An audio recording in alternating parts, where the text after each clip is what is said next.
Hello everybody, welcome to EduTap. I hope my screen is properly visible to all of you, and I also hope that you are able to listen to my voice.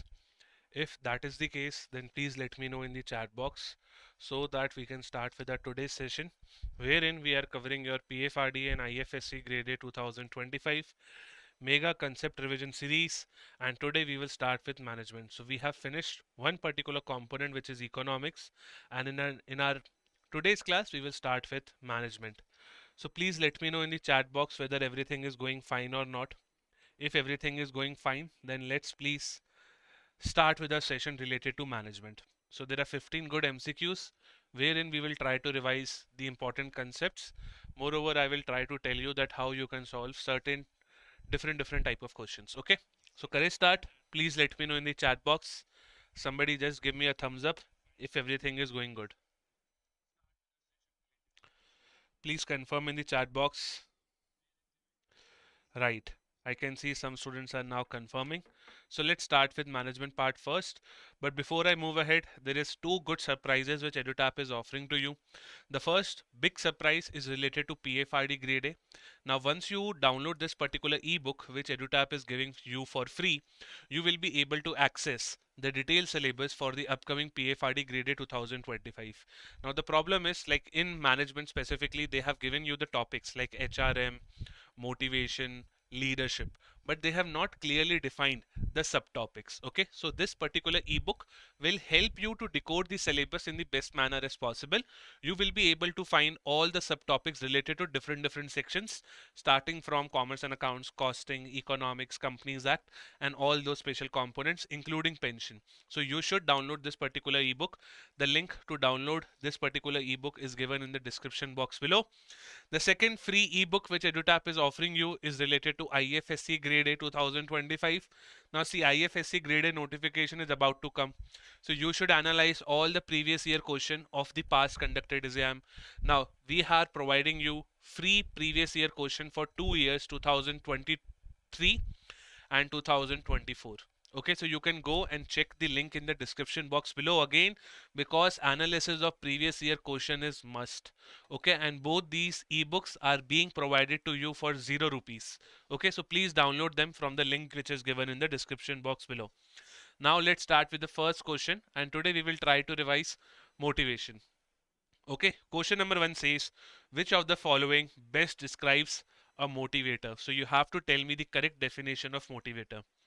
Option A is the internal desire to state that drives the person to act, a physical action undertaking to fulfill a need, a stimulus or a factor that satisfies a need and induces action, a condition where no action is required. So please let me know your answers in the chat box, and the topic over here is motivation. Okay. Now, if you know, my friends, in motivation, there are multiple related terms. Like you will find the term of motive, you will find the term of motivator, and you will also find the term of motivating. So first you answer these questions. I can see the first answer is coming from Umang Bansal. Then Pranav is answering. Then we have Mukund also. See, in motivation, there are three very important terms which you should remember. First of all, motivation is what? It is something like you are pushing somebody for a goal directed behavior. Okay, it's a process wherein you start your goal oriented behavior. Right? Now, if you see, motivation has three very important terms. Like first is motive. Motive is basically your inner need. For example, if I'm feeling thirsty, so this thirstiness itself is the motive. It's like your inner urge, and you feel that something is lacking in you. Okay, so motive is your inner urge. Something which satisfies this particular motive is known as motivator. It is known as what? Motivator. So for example, if I'm feeling thirsty, thirstiness is my motive. Okay, it is my inner need. But motivator will be what? Something which satisfy my motive. So if I'm feeling thirsty, then definitely a glass of water will act as a motivator. So motivator is something which satisfy your need.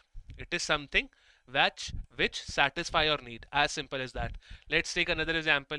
For example, if you are feeling hungry, so this hungriness or this empty stomach feeling is your motive. Now if you want to eat a pizza, if you want to eat something tasty, or if you want to eat something, Chinese, Indo or something like that, then all those things will act as your motivator, as simple as that. So the question is about motivator. So the correct answer over here is option number C, a stimulus or a factor that satisfy a need and induces action. As simple as that. So the correct answer will be option number C. Okay. And what is motivating? Motivating is basically a process. It's a kind of a journey. It's a kind of journey which you have from point A to point B. Point A over here is your motive, and the final result or your final thing which satisfy your need, which is motivator, right? So the journey between motive to motivator is basically your motivating. As simple as that. Now, this is it for question number 1. All this explanation is for given to you so that you can read this particular PDF, and you will find the link of this particular PDF, or you will find this PDF in our Telegram channel. Okay. And if you want to join our Telegram channel, again, the link is given in the description box below. Question number 2. Which of the following is not a part of motivation process? Now, motivation process is the concept which we are going to revise. And if you know the definition of motivation, that is also equally important. Motivation is a process. It's a process of initiating, guiding, and maintaining. Initiating, guiding, and maintaining what? Goal-oriented behavior. As simple as that. So this is the definition which you can remember for ages to come. Chaliye, so now we have the question number 2. Which of the following is not the part of motivation process? See, the motivation process can be defined by n number of persons. बहुत सारे लोग आए, बहुत सारे लोग गए, सबने अपनी अपनी डेफिनेशंस दी है, सबने अपने अपने मोटिवेशन प्रोसेस दिए. But what is the most generally accepted? What is the most generally accepted motivation process? It includes your 5 steps. First is definitely your need. Need oblique motive. Okay. So first you have your need oblique motive. Then because of this particular need, your body will go into the state of tension. Okay, your body will go into a state of tension. Now, to satisfy this particular tension or to remove this particular tension from your body, you will have a goal-oriented behavior. Okay, goal-oriented behavior. Now, this particular goal-oriented behavior can satisfy your need, or whether it cannot satisfy your need. Sometimes it happens, right, that I have finished my meal, but still I am feeling hungry.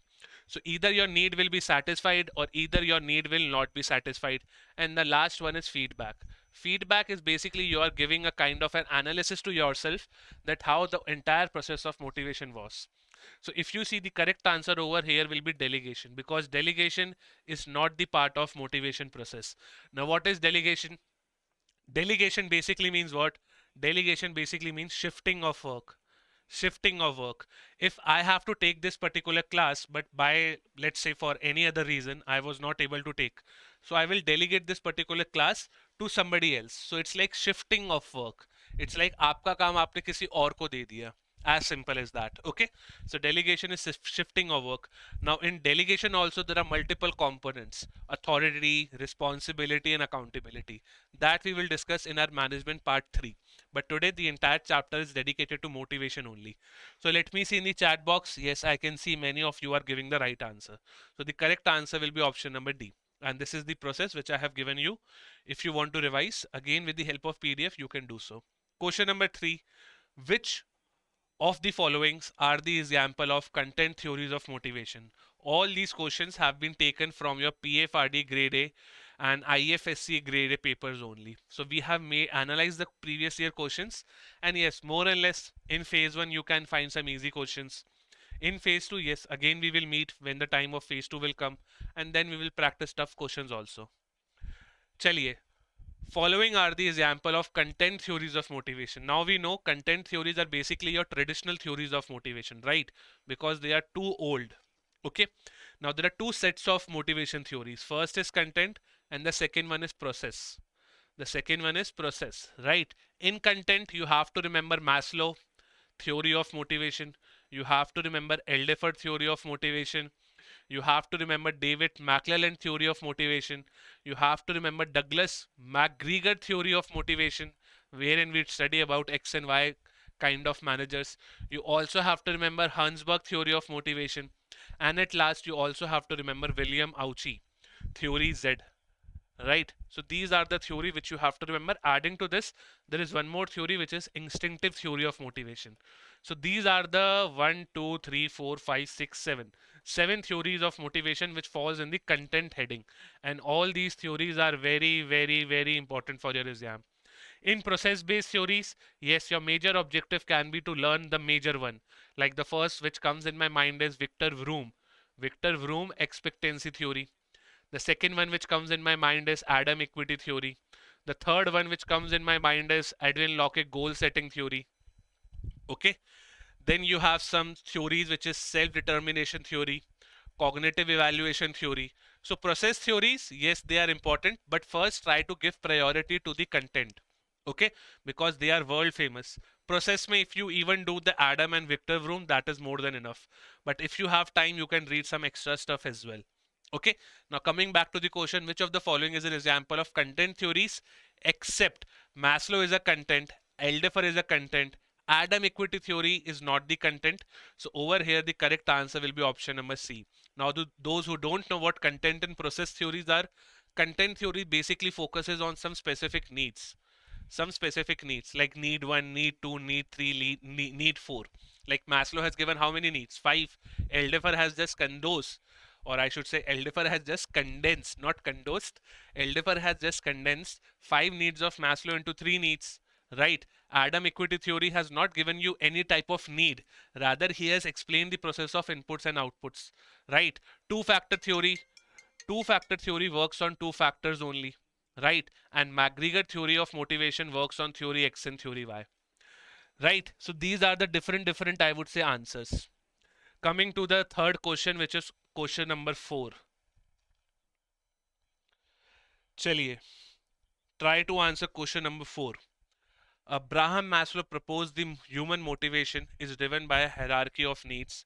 Identify the need as per Maslow theory where the individual desires respect, recognition, confidence, and the sense of achievement. Cool. So, yes, please increase the speed. Okay. But if I increase the speed, how will I explain the concept? So please step into my shoes and try to understand that how tough it becomes to manage different students. Okay. So we have to work with MBO. MBO stands for what? Management by objective. We have to take care of every person who is sitting in the class. Yes, question number 4. Now Maslow has given you 5 needs, sorry, not theories, 5 needs. You start with basic physiological needs, then you move to your, I would say, safety and security needs. Then you move to another level, which we call it as social belongingness needs. Then you move to self-esteem, and then you move to self-actualization. So it's a kind of a pyramid which is formed. Okay, at the top of pyramid is self-actualization, and the bottom most is your, I would say, what? The basic physiological needs. Basic physiological needs are basically your roti, kapda, and makan. It's like the basic food or the basic clothes or the basic things which I need for survival. Right? The safety and security needs are basically your safety and security which you need while you are working in a company. These needs are also there for long-term security purpose. Right? Belongingness needs is love and belongingness from the team member. Self-esteem needs are basically status, respect, recognition from the members of the company. Self-actualization is like you are going to the highest potential of yourself. Okay, so over here the keywords are respect, recognition, confidence, and sense of achievement. Therefore, your answer will be option number C. So answer number 4, the answer for question number 4 will indeed be option number C. Now, if I ask you one particular question on counter question, tell me, can I move up the ladder and can I move down the ladder, or can I move up the pyramid or can I move down the pyramid as per Maslow? As per Maslow, can this subsequent movement up and down, is this allowed or not? Is this allowed or not? The answer should be no, it is not allowed. Okay, because Maslow gave the concept of satisfaction progression. Maslow gave the concept of satisfaction progression. Under satisfaction progression, only the upward movement is allowed, downward movement is not allowed. So once you start from basic physiological needs to safety, you cannot come back. You cannot come back. The next level which will motivate you is social needs. Okay, cool. Coming to question number 5. Clayton P. Alderfer believed that original needs hierarchy was not quite accurate in identifying and categorizing human needs. Okay, so this is your Alderfer theory of motivation, who has categorized 5 needs of Maslow into the category of E, R, G. E stands for existence needs. Okay, you can see the spelling over here. R stands for relatedness and G stands for growth.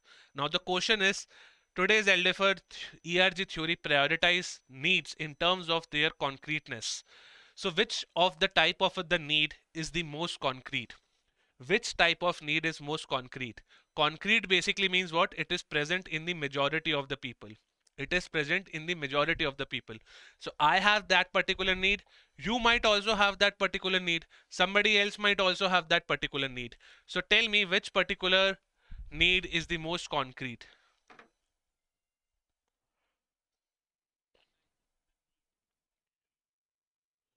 Please let me know your answers in the chat box.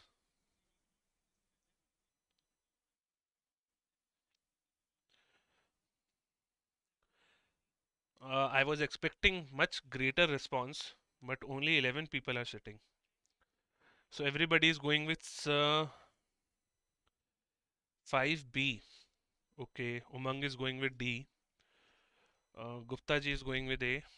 Prachi is going with B. Umang is now changed to A. The correct answer will be existence need.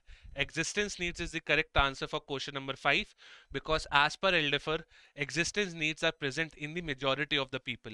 Okay, so existence need is the correct answer, and then after existence the most concrete need is your relatedness, and after that the most concrete need is growth. So you can say growth has less concreteness vis-a-vis compared to existence, because existence तो सब में ही होगी, right? Today everybody requires the basic needs. You cannot survive without food, right? But you can survive without self-actualization, right? So please understand that existence needs are present in the majority of the people.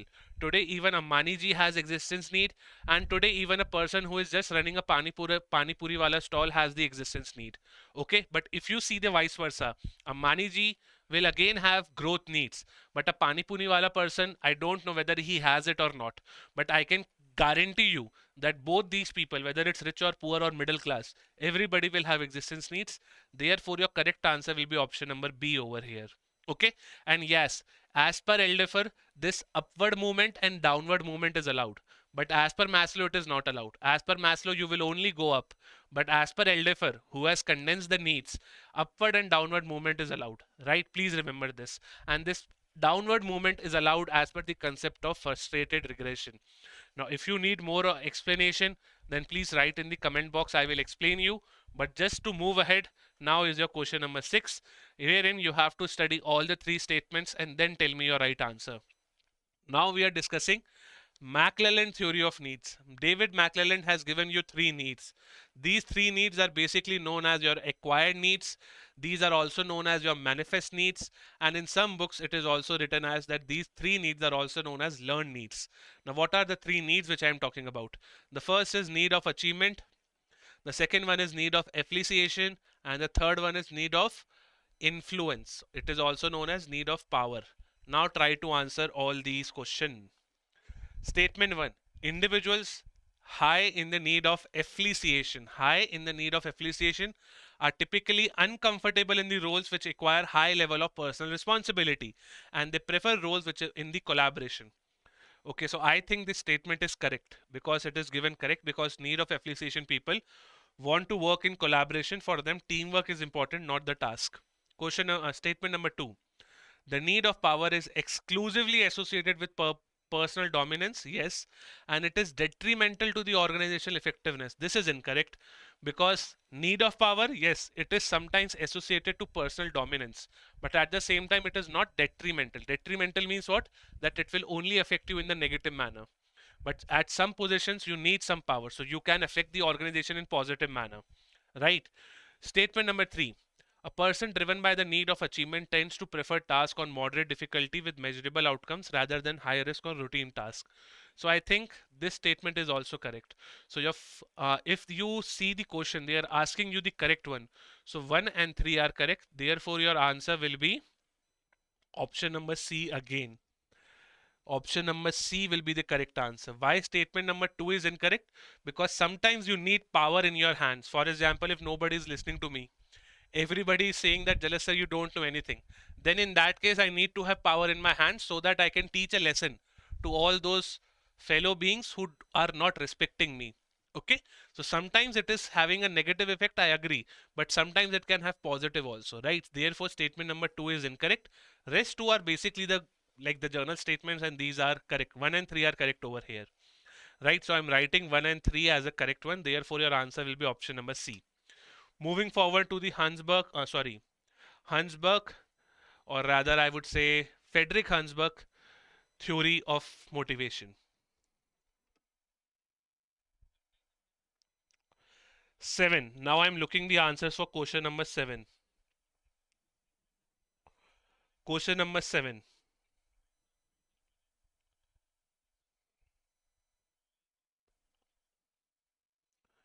Question number 7. Who will give me the right answer?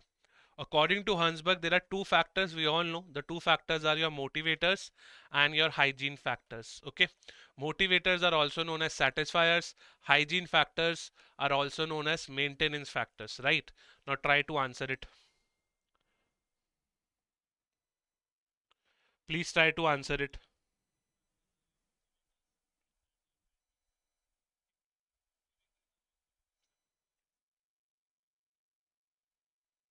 Try to answer it. I'm reading your different comments.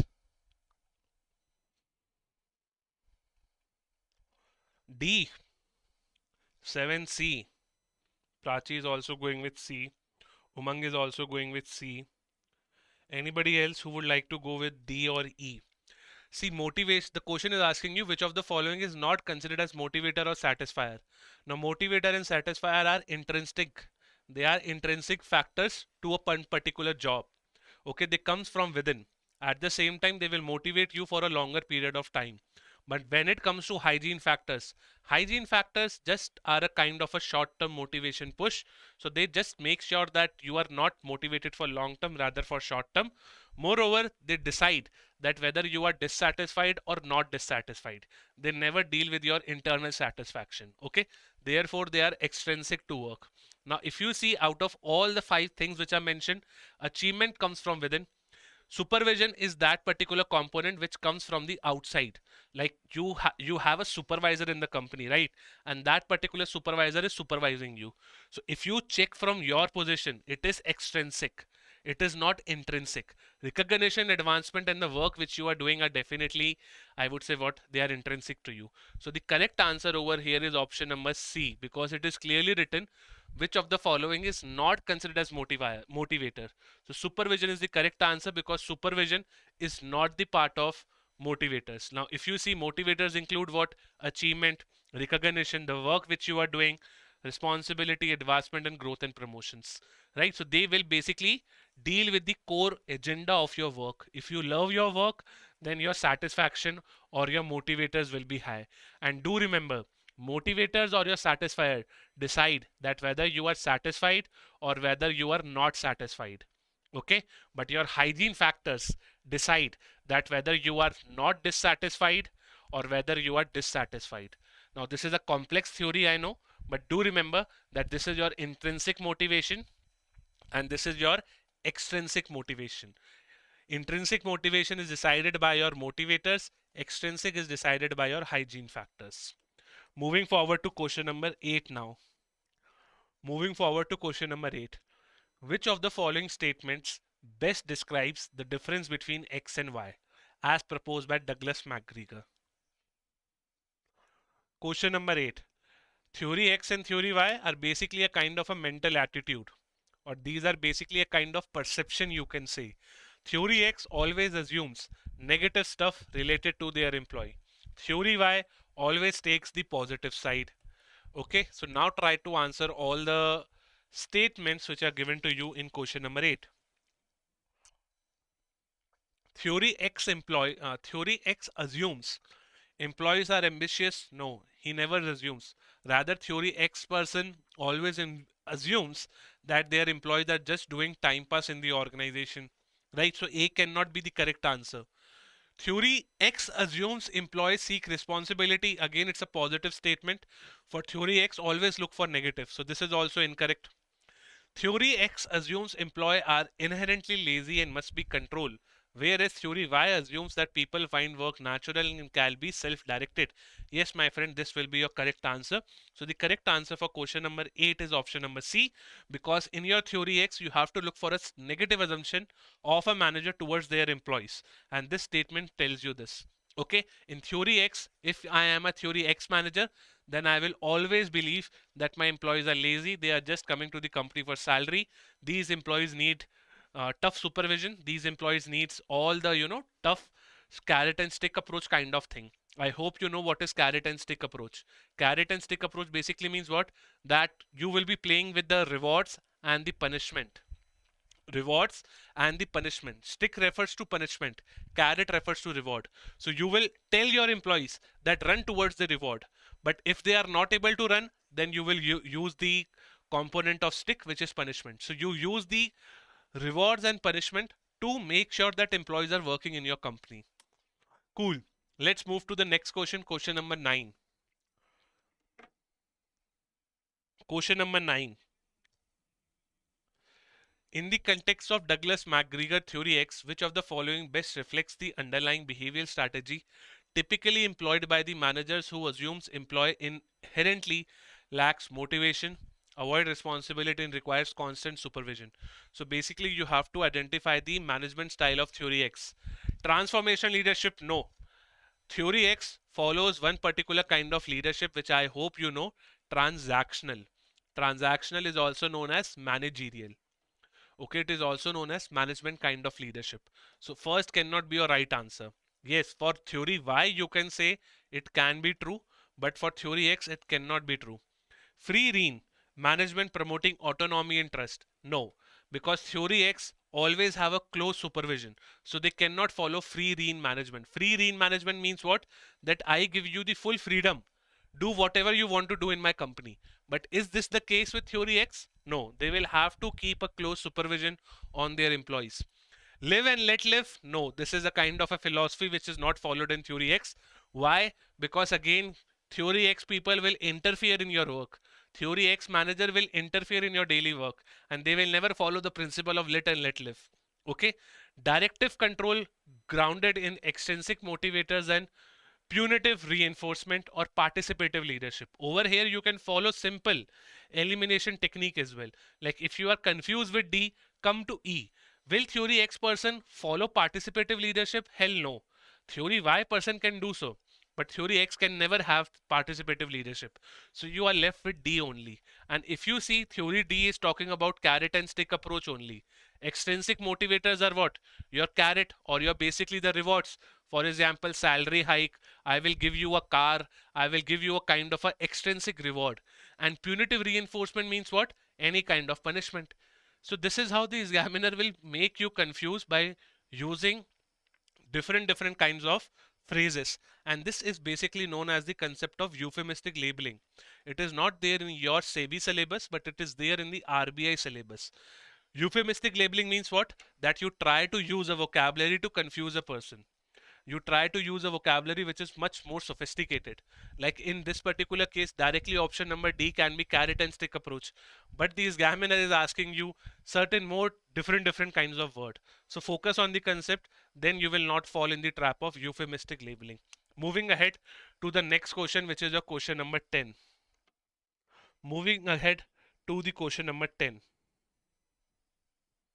In the context of theory Z management, in the context of theory Z management, the Ringi system refers to which of the following organizational practices? Please let me know your answer in the question number 10. And please tell me, is my explanation going good? Everybody, are you able to understand it or not? Or let me repeat my famous dialogue, or am I explaining the things to me only? समझ आ भी रहा है आप लोगों को? In the context of theories Z management principles, the Ringi system refers to the which of the following? Ringi system was given by theory Z management. Theory Z management was given by William Auchi. Okay, it was given by William Auchi, right? Now we have theory X and Y, which was given by Douglas McGregor. But one more person came into the picture who compared the management style of Japan and USA.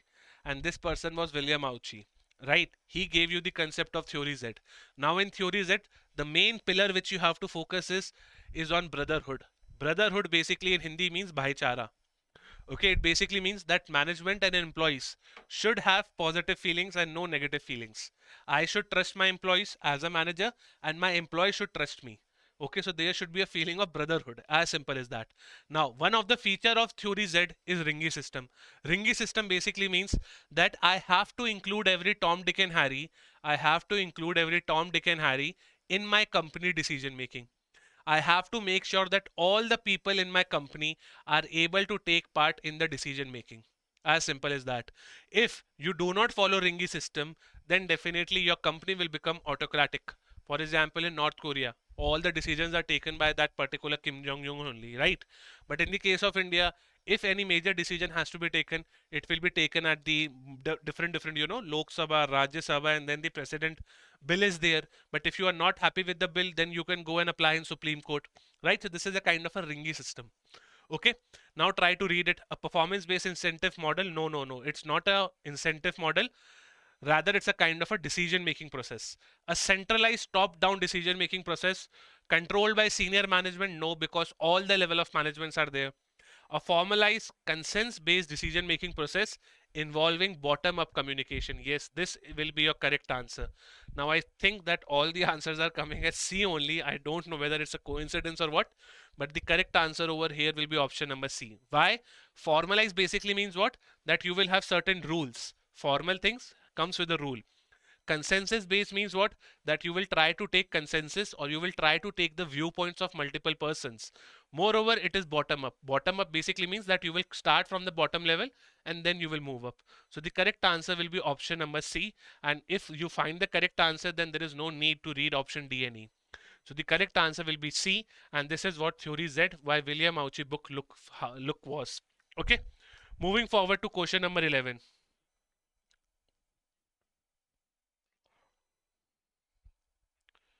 Okay, थोड़ा सा slow है sir, but explanation is good. Okay, I will try to increase my pace then.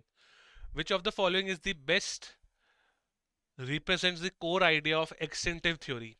Extinctive theory of motivation basically runs after one particular point. And what is that particular point? That you are driven by your biological needs. Simple. This is the easiest theory of your motivation chapter. Okay, why you are drinking water? Because I feel thirsty. Why a baby is crying? Because he or she is feeling hungry. So all these are my biological needs. Now try to answer. Human behavior is primarily shaped by the learned experiences and external reward. Might be the correct answer. Motivation arises from internal desires and homeostasis imbalances. It can be. All human behavior are a result of conditioning and environmental behavior. Human behavior is driven by innate biological programming and not influenced by learning or conditions. This is the correct answer. Why? Because you are driven by your biological things. Okay? As simple as that. So therefore the correct answer will be option number D. Under extensive theory of motivation, you do not learn anything. You do not learn anything because everything is already fitted in your body. As simple as that. So if everything is fitted in your body, then why will you learn? You have you have become an expert from the birth itself. As simple as that. So basically this theory of motivation just says that do whatever the biological needs are. As simple as that. Moving forward to question number 12 now. Question number 12. I need the answers for 12. Now we are moving ahead to process based theories. Come on, just 4 more questions to go and then we will wind up.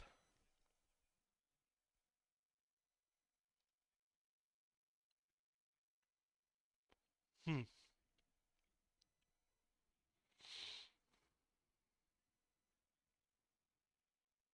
Question number 12. According to Victor Vroom expectancy theory, individual motivation to put forth effort is determined by a rational calculation. Now, what is this rational calculation? Over here, motivational force is defined by 3 elements: expectancy into instrumentality and valency. If the product of these three is high, then definitely a motivational force will also be high. But if the product of these three is low, then your motivation force will also be low. As simple as that. Expectancy means what? The relationship from your effort to performance. Instrumentality means performance to outcome, the relationship between performance to outcome. Valency means what? Valency means what? How will you value your rewards? Will you value your rewards in a best manner as possible? Then it will be +1. If you do not care that whether you will get that particular reward or not, then your valency is 0. And if you want to avoid that particular reward at all, then your valency will be 1. So if you put all the valencies over here, the possible values I mean can be +1, 0 and -1. So your motivational force can be negative also. And once it becomes negative, it basically means that you are demotivated to do the task. Now the question asks you the relationship between effort to performance, and that is only given by expectancy. Therefore, the correct answer over here will be option number A. Good. Now we are moving ahead to the next question, which is question number 13. Which of the following is not correctly categorized either as input or an output under equity theory of motivation? Equity theory of motivation was given by Adam Equity, or I should say John Stacey Adam. It was given by John Stacey Adam. Okay. And in this theory, you try to compare your inputs to your outputs, right? Now, if you see over here, the question is asking you, which of the following is not correctly categorized? Now, you can only answer this particular question, my friends, when you know that what is input and output. Input is basically all the things which I am giving to the company. For example, currently I am giving my time, I am giving my efforts, I am speaking for last 48 minutes, right? I am also giving my knowledge which I have, I am also giving my sitting capability which I have, right? So these are all the inputs. Output means what? All the things which company is giving to me. So company is giving me salary, obviously. The company is giving me certain, extra allowances also. Company is giving my expenses for cafeteria. All these are the outputs. Okay, company is giving me recognition. Company is giving me praise. Company is giving me multiple other things, right? So if you see loyalty, yes, I am loyal to this particular organization. So loyalty is an input. Salary is an output. Flexibility, I am very much flexible. I can take this particular class today also. I can take it tomorrow as well. So this is why flexibility is an input. Praise is not an input. Praise is an output. Therefore, the correct answer over here will be option number D again. Recognition also becomes an output, right? So over here, the correct answer this time will be option number D. And do remember, this theory is important for you because you can get multiple questions on it. Like there are different types of reference. You do a social comparison also. And if you are not having your inputs matching to your outputs, then there are 6 ways via which you can again have your inputs is equals to output. So you have to read a lot in this theory. But I have told you the basic concept, and this particular series is revising all the basic concepts. Okay. Now moving ahead to question number 14. Question number 14. Now the concept is given to you. You have to identify that which particular concept we are talking about. It refers to an individual belief in their ability to successfully perform and manage tasks in specific situations. This belief influences their motivation, efforts, resilience, and learning outcomes, particularly when facing challenges. This definition describes which of the following concepts. Now, question says individual belief in their ability to successfully perform and manage tasks in specific situations. So you just have to check this particular word. If you read this particular word itself, you can find the answer. Please let me know your answers. Yes, the correct answer will be self-efficacy. Now there is one particular person, Albert Bandura. Albert Bandura. Okay, he has given you social learning theory. Learning theory. He has explained the concept of self-efficacy. Self-efficacy means what? The ability to do my stuff. If your self-efficacy is high, then definitely it's very good thing for you. If you say that I will clear PFRDA Grade A exam comfortably, so this statement shows that your self-efficacy is high. But if your self-efficacy is low, then definitely you are not confident enough. Self-efficacy is basically my belief that whether I can do a task or not. So higher self-efficacy is generally good, lower self-efficacy is not good. Okay, so the answer over here will be option number B, and this is what social learning theory is, which was given by Albert Bandura. Now, it's not that much important, but still, the concept of self-efficacy is important. Moving to the last question, which is your question number 15, in which we are talking about, the concept of motivation and morale.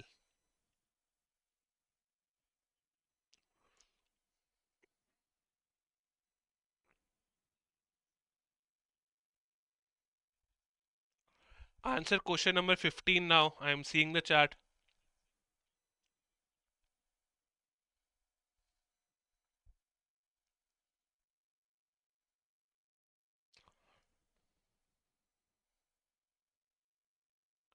Please answer question number 15. Yes, now we are asking you the difference between motivation and morale. So, although motivation and morale are closely related concepts, however, there are certain differences. See, motivation is an individual thing. Motivation is an individual thing. But morale, my friend, this is a group thing. Why group thing? Because many people come and they say that yes, this is the morale of the team. So if you have a group of more than one person, by which I mean you have a group of two, you have a group of three, you have a group of four, five, six, continue to n number of digit, you will say that yes, their morale is high. But if you are talking for just one person, if you're talking for just one person, then he or she will say that my motivation is high. So motivation is a singular concept. Morale is a kind of a plural concept, you can say. But motivation tells you that whether the person is following the goal oriented behavior or not. Morale tells you basically that how a group is committed to the organization. Now, in this regard, which of the following statement is correct? High morale essentially basically means what? Like majority of the times or 100% also. Essentially means that yes, it is going to go. Okay, it is going to do something. High morale essentially results in higher motivated employees. The answer is no. Because let's say if you have 5 people in your company, if you have 5 people or A, B, C, D, E, even if 3 people are happy, the majority of the people out of group are happy, right? Out of 5, what is the majority? 3 only, right? So if 3 people are happy, you will still say that the morale of the group is high. But what if A is sad, B is also sad? So higher morale does not means higher motivation, but higher motivation, if each and every person is happy, then definitely morale will also be high. So I again repeat the relationship. Higher morale does not means that a person is having higher motivation also, but higher motivation always results into higher morale. So statement number 1 is incorrect. Higher morale always leads to higher productivity. It is again incorrect because of always. Remove the word always. There are multiple cases wherein morale and productivity have certain relationship, but always, because of always, this statement is incorrect. Okay, for example, talk about this group only.